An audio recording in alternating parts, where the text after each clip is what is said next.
Please remain seated. The show will begin in 3, 2... Like a Hellcat.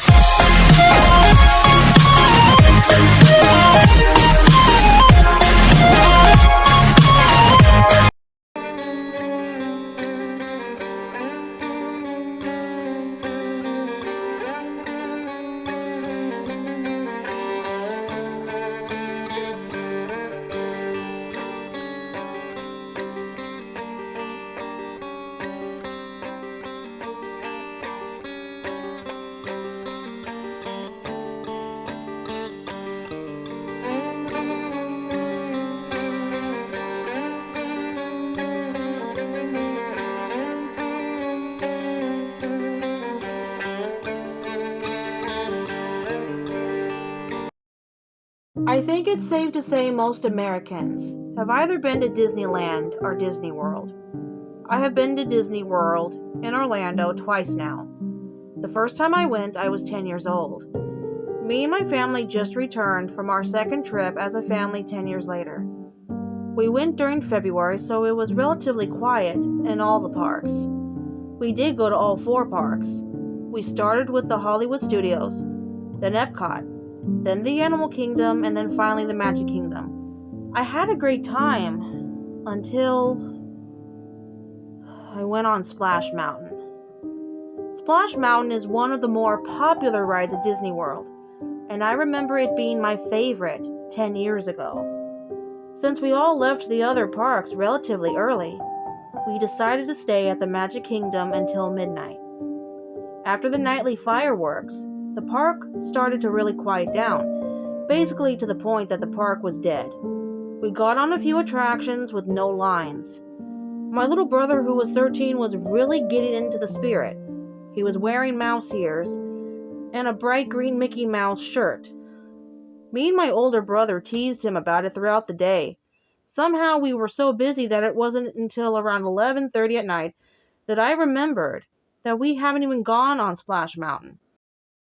I reminded my family, but my parents reminded me that the ride closes at 11. Since we were already in the Frontier Land, which is the section of the park that Splash Mountain was in, I convinced my family to check anyway. I walked ahead of my family to try and save time. When I arrived to the Splash Mountain area, there wasn't a soul in sight other than the guy manning the entrance. He informed me that the ride closes when the park closes. I had a feeling I was right, but suddenly felt the urge to pee, so I called out to my family, who was still approaching the entrance, to wait while I ran to the bathroom. Conveniently, there was one right next to the entrance. I'll spare you the details, but after I returned to the entrance of the ride, my family was gone. I called for them, walking around cluelessly, but there wasn't even a response. I turned back to the entrance to ask the worker who was standing there if he saw where they went, but he was gone too. I was about to take out my phone and call them when suddenly I heard the sound of my 2 brothers laughing from down the entrance of the ride. What the hell are they doing? I thought. They're not planning on going on the ride without me, are they? I ran down the cave-like entrance of the ride, but the sounds of my brothers laughing didn't seem to get any closer. I called out for my parents and for my brothers, but they didn't respond. How could they not hear me? I made it to the room where you board the log boats, but there were no employees anywhere in sight. But what I did see was one of the boats leaving the boarding room, and I could see my little brother in his green shirt and mouse ears sitting in the back seat of one of them. He was next to somebody else, probably my older brother. I screamed their names in anger, but they didn't hear me. I couldn't understand why they would go on the ride without me. Another boat was about to leave the room, so I hopped onto it since there were no employees to tell me otherwise. I was on the next boat behind my family. As I slowly rowed out of the room and eventually outside, I couldn't see my family ahead of me. It didn't make sense. I wasn't too far behind them to start with. How fast could their boat be going? I sat with mixed emotions, mostly confusion and anger, as the ride slowly progressed until I finally entered the cave with all those singing robots. I guess that's where the ride actually begins. This is where things began to get strange. Well, stranger. The first things I was greeted by were a bunch of singing giant birds. I remembered these things from 10 years ago. As they sang their song, their heads slowly turned constantly to face the boat, and their eyes, all their eyes seemed to lock onto mine. I didn't remember them doing this last time. It was very unsettling, seeing those things looking at me, as if they were actually aware of my presence. I obviously assumed it was just some updated technology to add to the atmosphere of the ride. After all, it was Disney. Sitting all alone on this ride, I felt uncomfortable. I know it's a Disney ride, but you wouldn't understand. Being on a dark and slow ride, all alone at this time at night, with seemingly nobody around, it gives a very unsettling feeling. After the birds, I slowly approached Brer Fox and Brer Bear, who were seemingly plotting to capture Brer Rabbit. You see, if you know anything about this ride, you would know that you're entertained throughout by animatronic versions of the characters from the movie Song of the South. Specifically, a hungry fox and his dim-witted henchman Bear, who constantly made goofy attempts to capture a rabbit for a quick snack. Anyway, back to the ride. Normally, Brer Bear would be carrying around a big wooden club, but this animatronic, he was holding an axe. And instead of his normally goofy appearance, he had a more intimidating look that was definitely not child-friendly. And standing on his shoulders was Brer Fox, only a much more evil and scary version. He had much sharper teeth, and instead of his kid-friendly evil smile, it was a much more disturbing face, a clearly unhappy and resentful face. Upon getting closer, I could see that the fox had a large knife in his hand. The two animatronics began speaking, or at least the ride audio provided the sounds of their characters speaking, but the voices were also off. The voice of the bear was so muffled and distorted that it was incomprehensible, and the voice of the fox, it sounded almost demonic. The background music was too loud for me to make out anything being said, though. My boat passed the two characters, only to approach something equally unsettling. There was Brer Rabbit, but instead of seeing like I remember he did, he was just sitting on top of a broken mailbox. Instead of his normally happy face, he had on a depressed face with bloodshot eyes and a red stain on his pink shirt. Presumably blood. This wasn't right. Disney wouldn't do something like this. I didn't want to be on that ride anymore. I shouted out for my family in hopes that they might hear me, but there was no response. The song switched to the Laughing Play song, but it sounded different. It didn't have that cheerful feel to it, and at this point, every single animatronic character on site was making direct eye contact with me. They were not cheerful, kid-friendly faces, though. They were angry, hateful faces. This has to be a joke, I thought. I must be going crazy or something. They wouldn't do something like this. Not at a kid's park. The next time that I saw the main characters, it was even worse. Brer Fox was waving his arm in anger and yelling something incomprehensible at Brer Bear, whose axe was now covered in blood. The first thought that came up was, whose or what's blood? Then I saw that Brer Fox was actually waving something in his hand. It was a dismembered arm. The arm of Brer Rabbit. In front of the two robots was a blood trail that looked too real. It looked all too real. I could see fake blood dripping out of the prop that the fox was holding. It has to be fake blood, I thought to myself. Before exiting the section of the ride, there was one more disturbing scene. Brer Rabbit limping across the field, with a trail of blood following him. It didn't make sense. The blood actually dripped on the floor, only appearing behind him. How could that be unless someone cleans up the blood every time a boat passes by? But by this time, it was pointless to try and rationalize any of this. All I wanted was to get off this ride and see my family's reaction.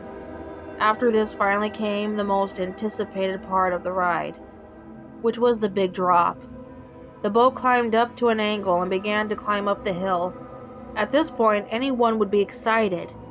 But I wasn't thinking about it. I was so focused on what I had just seen on a Disney ride.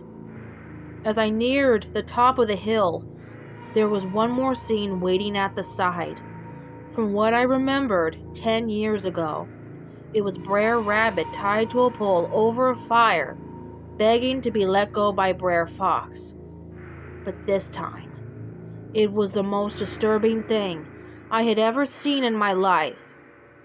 Brer Rabbit was still seen, tied to a pole over a fire. But Brer Bear was also there this time with Brer Fox, standing right beside him. The bear raised his axe high in the air, and with one swift and almost too realistic motion, he swung the axe straight through Brer Rabbit's neck, slicing his head clean off. Fake blood sprayed out from the thing as the head fell to the floor. The red liquid even sprayed out to my face, and that's when I smelt it. The metallic smell that blood gives off. It was real blood. I started to gag in disgust and shock, ready to throw up. Suddenly, all the lights in the ride went out, and the background noises stopped, and it was pitch dark inside.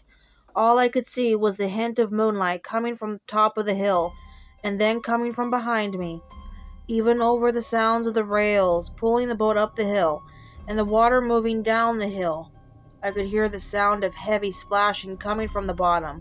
The kind of splashing you would hear from somebody running through water.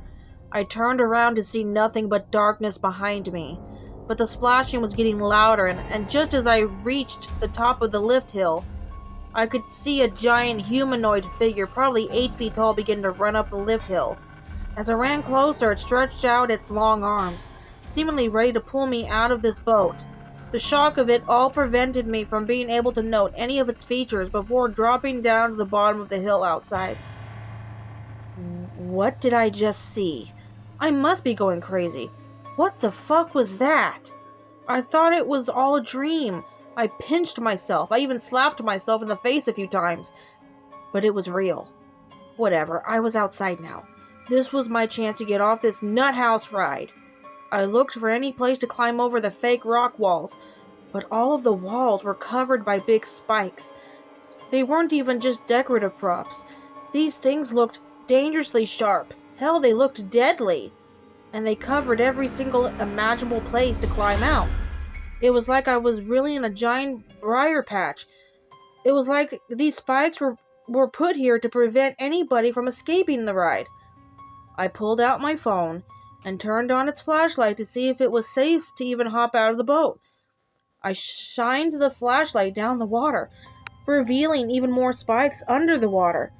There was no way out at all. I screamed at the top of my lungs for help, but there was nobody around. It was pointless. I continued to constantly glance over my shoulder to make sure that thing that I saw wasn't behind me. And with that, I slowly rode back into the caves of the ride, where I was greeted by the Zippity-Doo-Dah song, only it was a much slower and depressing version. The first thing I was greeted by after riding into the cave was a big sign hanging over my head, reading, "Rest in peace, Brer Rabbit." And to the right were countless animatronic animals, ranging from frogs to chickens to ducks, all dressed in black, apparently mourning at the death of Brer Rabbit. Suddenly the boat came to a sudden stop, and all the background music stopped along with the motors and the water flow, leaving nothing but utter silence. I focused my attention to the dozens of animatronic characters, who were now all frozen, apparently turned off. I turned away, scanning the room for any actual living beings, or some kind of exit. I again resorted to shouting for help, but of course it did no good. Just as I was ready to give up, trying to escape the ride, my luck finally seemed to change, as I saw the glowing red text of an exit sign, slightly hidden behind a big rock. That was my way out. There were no spikes in here. I took one more glance over my shoulder to make sure nothing was behind me, but that's when I saw something in my peripheral vision. I didn't want to look, but I forced myself to turn around and see that the dozens of mourning animatronic animals have all turned their heads to face me. But whatever was doing this didn't allow me to witness this for more than a few seconds, because the lights went out inside the cave once again, leaving me in complete darkness and silence. Even though it was rather cold inside, I felt myself starting to sweat, and I could feel my heart punching the inside of my chest. Then the sound of heavy footsteps coming from the platform broke the silence. I found myself hugging the edge of the boat, too scared to even think about getting out of the boat. The footsteps stopped right at the edge of the platform, and then the boat started to rock back and forth. Something got into the boat. I leaned against the wall in shock and horror, still as a statue. The thought of something grabbing my foot the second I tried to hop out of the boat haunted my mind, paralyzing me in that position. I stayed still like this, not even moving my arm to itch for what felt like 10 minutes. My eyes were somewhat adjusting to the dark, but I refused to turn my head to see what was behind me. Just as soon as I began to think I should make a dash for it, I felt something grab my right shoulder. I didn't even dare to look at the hand that was grabbing me. I immediately jumped out of the boat and ran onto the platform. I grabbed my phone and turned on the flashlight, helping me find my way through the props to the exit door.